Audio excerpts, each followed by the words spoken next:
सामाजिक कार्यकर्ते श्री विनोद येवले यांनी आरोग्य तपासणी शिबिर आयोजित केलं असून नाशिककरांनी प्रचंड प्रतिसाद दिला असून यावेळी नाशिक शहरचे अध्यक्ष श्री प्रशांत जाधव, भाजपा नेते श्री विजय साने, आमदार देवयानी फरांदे, भाजपा नेते गणेश कांबळे, कौशल वाखारकर आदी पदाधिकारी व नागरिक उपस्थित होते।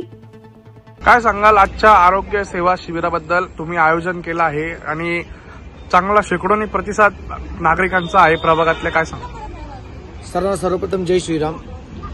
आज मध्य विधानसभा नाशिक या ठिकाणी आम्ही एक भव्य दिव्य मोफत आरोग्य शिबिर ठेवलेले आहे। हे MGNL आणि समर्थ फाउंडेशनच्या माध्यमातून आज नाशिक या ठिकाणी हा मोफत आरोग्य शिबिर तपासणी चालू आहे। या शिबिरामध्ये महत्त्वाचं सांगायचं ठरलं तर आपण सर्व जो कॅम्प आहे तो पूर्णतः मोफत देत आहेत। त्यात रक्ताच्या सर्व तपासण्या झाल्या, त्याचप्रमाणे डेंटल चेकअप झाले। डेंटल चेकअपमध्ये आपण पूर्वी काय फक्त दात चेक करून पेशंटला घरी पाठवतो, परंतु या ठिकाणी आम्ही पूर्ण डेंटलची मशीन या ठिकाणी लावलेली आहे आणि सर्व पेशंटचे दात साफ करून देणं, त्याचप्रमाणे सिमेंट भरून देणे व त्याचप्रमाणे जे पण छोटे मोठे काही दातांचे आजार असतील ते पण आम्ही ते क्युरी क्लिअर करून देत आहे।